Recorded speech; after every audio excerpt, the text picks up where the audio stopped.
50 basis point rate cut. The Federal Reserve slashing its benchmark interest rate by a half a percentage point to a new range of 4.75% to 5%, marking the first rate cut in more than 4 years. Several months later. Start with the bad news, 2.9%. That's the annual inflation rate. This was hotter than expected. It's the third straight month where this number has gone up, further away from that 2% goal, and this is the highest since July. Also, the monthly number was a little bit hotter than expected. When we look at the trend, you can see that, yes, there's been a lot of progress from the nightmare of 2.5 years ago, and yet some of that progress has started to unwind and stall out in the last few months. Now, you can see it right here. You see it's starting to tick a little bit higher. That's not what you want to see. All right, guys, so we got to talk about the economy and inflation. And I got to warn you guys before I get into this video that I am making this video as a time capsule because it seems as if I am going to be right when it comes to a prediction that I am hoping and praying that I'm wrong about, okay? Because the economy, inflation, this type of stuff, this is stuff I studied in school. I worked in the industry. I understand this stuff. This is my strongest area of expertise that for whatever reason, progressives never really want to talk about, right? They want to talk about everything that I really don't care about that much, except the things I feel like actually really matter. Okay. Maybe it's because progressives and their economic policies haven't had a good track record lately, right? So maybe that's why they don't really want to talk about this stuff. But anyways, we got to talk about this stuff because I'm afraid that I am correct about my prediction that the Federal Reserve was possibly setting up President Trump for failure due to their inexplicable 50 basis point rate cut going into the election, in which at the time I warned you guys and I said, listen, this 50 basis point cut, which is a large cut, a huge cut going into the election, is basically election interference in order to boost Kamala Harris's chances of beating Trump by giving the market a short-term boost, giving the economy a short-term boost to make the economy seem like it was in better shape than it actually was. But because we have not gotten inflation under control, this rate cut is premature and could possibly cause inflation to surge in the long run, because anybody who understands economic history has to be wary of the chances of inflation getting back out of control if we cut rates too early, which is essentially what happened in the 70s, okay, when we prematurely stopped rate cuts and inflation surged as a result. And we may be repeating history. Flashback. Yeah, I personally think that the Fed is going to probably end up cutting rates going into the presidential election to try to juice some things up. I think certainly the market thinks that. I mean, the S&P 500 is up 6% year to date. I mean, they seem to think that the Feds are most definitely going to cut rates, even though, again, it seems like inflation's not really pulling back as much as they had hoped. Now, I mean, we could put ourselves in a situation where if the Feds do cut rates too early, I mean, we could see inflation continue to go up and not come down. I mean, that's the situation that happened in the 70s where you had, the Fed stop raising interest rates too early and we paid for it. And that is a situation I think Jerome Powell is trying to avoid. However, at the same time, I think the political influence is also there as well too. So I don't know. To me, it's a very weird situation. Several months later. When you lower interest rates before getting control of inflation, you're risking that inflation could get out of control. Again, inflation is like a fire. You got to make sure that you put it out completely, okay? Or else you take the risk of those small flames that are still burning, reigniting and getting out of control again, okay? And that is the risk that Jerome Powell decided to take when he issued this 50 basis point rate cut. Yeah, so you seen that, you heard that. Now, the reason why I showed you guys those flashbacks is because at the time, I was warning back in February of last year, I think that there's going to be a rate cut right before the election for political reasons to help the Democrats win. I was right about that. And then right before the election, there was the rate cut that I had been predicting for political reasons. And I had warned back then that, hey, I think this could be too early and that maybe, just maybe, we're risking inflation reigniting by cutting rates too early. And lo and behold, the latest CPI report from December is showing that I may have been correct, okay? But we're going to see, okay? Because the latest CPI reports indicates that inflation rose by 0.4% in December, slightly above the 0.3% increase in November. This brings the year-over-year inflation rate to new 2.9%, up 2.7% in the previous month. Now, what is the main driver of the increase in inflation? Well, higher energy costs, aka gasoline, and food, which we all consume. Now, combine that with the fact that in December, real wages, real average hourly earnings decreased by 0.2% from the previous month. Democrats and the liberal media have no business whatsoever pushing this false narrative that Trump is inheriting a great economy. But this is what they're saying anyways for a reason. This is a setup. When I look at today, Donald Trump is inheriting one of the best economies that a president has inherited in a very long period of time. If you look at the fact that something like net migration at the border is lower than it was even before Donald Trump took office. If you want to look at the stock market, you're looking at the stock market right now. I'm not even finished running it down yet.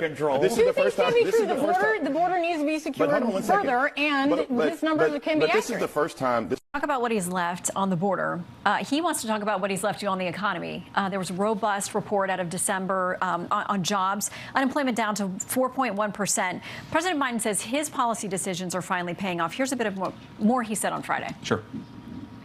After decades of trickle-down economics that primarily benefited those at the very top, Kamala and I in our administration have written a new playbook that's growing the economy from the middle out and the bottom up that benefits everyone.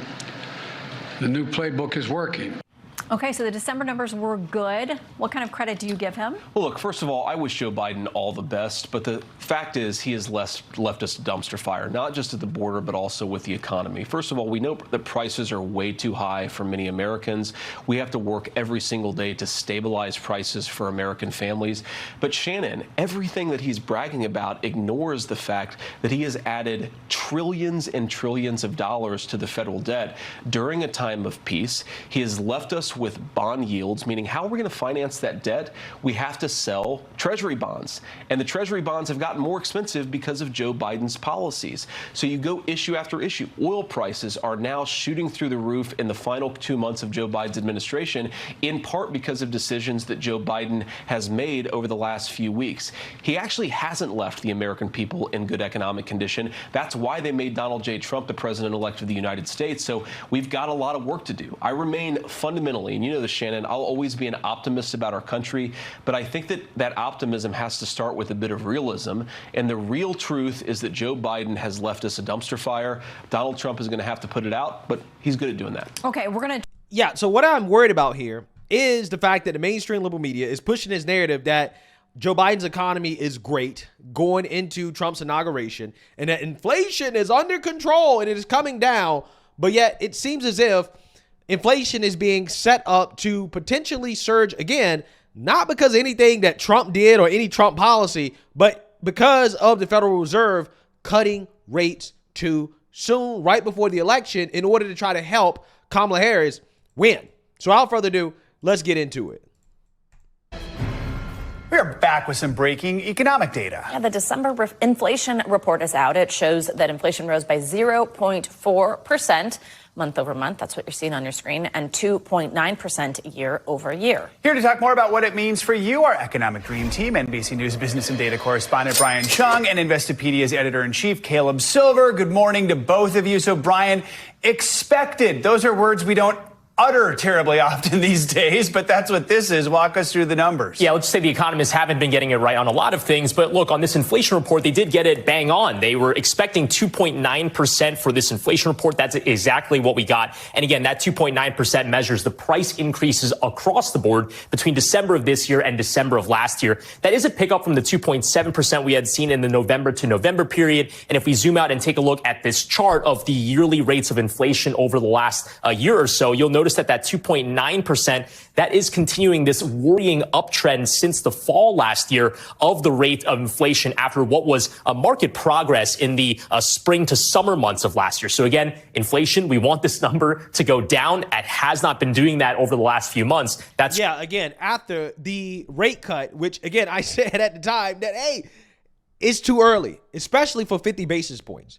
Now, again, what's the problem with this? The problem is that the liberal media is going to try to sabotage the Trump administration because they know that the one thing that could bring down Trump when it comes to his approval is inflation. Okay. And inflation starts to surge the way that it surged during the Biden administration, then that could be a huge problem for Trump, right? That is the one thing that honestly, I am really, really, really concerned about, guys. Now, do I think that it will surge up to 9-10% like it was under Biden administration? No. But the problem is that if inflation gets back up to 4 to 5% on paper, which, by the way, I think is an underestimate of what people are actually feeling in real life. Okay, I think that these numbers generally underestimate the real rate of inflation, okay, to be honest with you guys. But regardless, if it gets back up to 4 or 5%, I think that could possibly hurt the Trump administration. And quite honestly, I'm extremely annoyed with the Fed,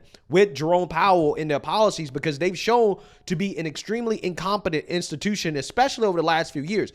Because right after the Democrats started the excessive spending that was not needed in 2021 during the pandemic, the American Destruction Plan, the Fed should have started to raise rates immediately. But they waited, they delayed because they were afraid of repeating a slow recovery, which is what happened after the Great Recession in the Obama administration, where Democrats felt like, the Democrats didn't spend enough money, right? Obama's stimulus package didn't go far enough, and that's why the recovery was slow. So they decided to spend more money and to wait to raise rates, which at that point were at a historic low. They decided to wait and risk inflation because they didn't want to recover slowly, aka they wanted to help Democrats, right? They wanted to have a quick bounce back in the economy to give Democrats a win. And that is the thing about the Fed that is really bothering me, because the institution is being sold to the American people as non-political, right? Well, we're removed from political decisions, okay? We don't do things for political purposes, but clearly they're making moves for political purposes. And that is what really bothers me right now. It really annoys me. Okay, because they should not have raised rates. They should have waited. If anything, they should have raised rates higher the last 2 years of Biden's administration to make sure that we can get inflation under 2%, which was supposed to be their target. They should not have started to cut rates before we can get inflation under 2%, which was their stated goal, right? It makes zero sense whatsoever to raise rates while you still have inflation at 2.93%. If your stated goal is 2%, it was 1.9% before Biden got into office, right? In Trump's last month. However, my theory, which I'm pretty sure is the truth, is that they did not want to raise rates higher due to the fact that that would surely drive the economy into a recession that even the mainstream liberal media couldn't deny, and then try to change the definition of a recession in order to cover for the Biden administration, which that did happen. We went into a recession under the Biden administration, and then they changed the definition of a recession to cover for the Democrats and their failures. I guarantee you they won't show Trump that same grace, okay? And that is, again, why I'm extremely kind of pissed off about what's happening right now. Certainly something that those over at the Federal Reserve, which have been trying to keep interest rates high, they've started to cut interest rates now. They're probably looking at this and saying, you know what, maybe we should hold pause right here. Absolutely. That's something we'll get into a little bit more in a second. Caleb, this is always important, always indicative of the state of our economy. But right now, it's particularly of note because this is the final indication we're going to get of President Biden's term. What's your reaction to it, and how does this set up President Trump? Yeah, we're stuck here, as Brian says. We've been in that 2 to 7 to 3% range for several months now, and the Federal Reserve wants inflation down around the 2% range. I don't know if we'll ever get there, and consumers don't think that's going to happen either. When you look at consumers' expectations for inflation, they're expecting a 3% rate annually every year for the next 5 to 10 years. So people are getting used to high prices, and it's hard to get prices to come down, especially for groceries, especially for services. If you look like airline fares last month, up 3.9% year over year. Food away from home, a lot of the things that we're buying, the wants, are still very expensive. So we're just stuck with high prices right now. now, and that's going to make a big difference to people when they think about making big purchase decisions. AKA stagflation, right? That is what they're saying. Okay, we're stuck in stagflation, and that's a big problem. I'm hoping that with the Feds pausing rate cuts, that inflation does not surge again. And hopefully with the economic package that will be passed by Trump and the Republicans, the supply side stimulus will help generate wage growth, real wage growth that will outpace whatever inflation that may be present at the time. Okay, because that's actually what we need. That is how you beat inflation, is that you have to have real wage growth. And that was the biggest problem for the Biden administration, because throughout a vast majority of his term, wages did not outpace inflation. So people quite literally were getting poor while the mainstream liberal media was telling them, oh no, the economy is great. Just look at all the government spending and the fake jobs reports, right? Which again are a result of government spending, where the government is essentially creating these fake jobs in order to boost the economy or to make the economy seem better than it actually is. Yeah, Brian, that is the big picture number there. What happens when we do break it down by some of those key categories? Yeah, well, what we've seen is that energy prices did weigh on this report pretty heavily. So here are some of the categories by breakdown. What I'm showing you now are the monthly changes in prices. So between November and December, food prices continued to go up by 0.3%. But energy prices, get this, they rose in just 1 month by 2.6%. A lot of that due to gasoline prices. That is certainly something that some people are feeling at the pump. Shelter costs, this is the biggest cost for most Americans, continuing their rise at 0.3%. So we really didn't see substantial reprieve in many of these categories. And I want to show you now some of the average prices that you've seen at the store, because people might not be used to looking at rates of change. So they're just looking at the price tags at the store. Eggs, this is the big one. Now we're comparing year over year, December of last year to December of 2024, just a month ago. But egg prices are up to $4.15 a dozen. A lot of that due to bird flu, which has really ravished a lot of birds that would produce otherwise more eggs. Milk costs are up as well. Average per gallon is now up to $4.10. Gasoline prices, they are down on a yearly basis, though. So that's certainly good news for those that especially were traveling over the busy holiday weekend. That was $3.15 per gallon compared to $3.29. But again, this is not a substantial amount of reprieve. Things across the board remain expensive. Yeah, absolutely. Caleb. Yeah. So the liberal media, it's just funny because most of the news shows are trying to frame this latest inflation report as a good report. It's a great report because the rate of inflation was lower than expected. But regardless, what you're seeing here is that inflation could be ticking back up. Okay. And I'm hoping that that is not the case in the long run. Okay. However, with the Feds deciding that they're likely going to pause rate cuts, they are somewhat concerned about inflation surging again. And that is what we're seeing here, right? And that could potentially set up the Trump administration for trouble, and it will have nothing to do with Trump. But we know the mainstream liberal media will point the finger at Trump and say, see, Trump wasn't going to be better on the economy, yada, yada, yada, yada. That's what they're going to do. And I'm just warning you guys ahead of time, just in case that's what we see. I hope that's not what we see. But again, with the way things are looking, with the latest inflation report, I'm slightly concerned, right? I'm actually very concerned going into Trump's inauguration. So let me know what you guys think. Make sure you like, comment, and subscribe. Most importantly, share a Black conservative perspective. Peace.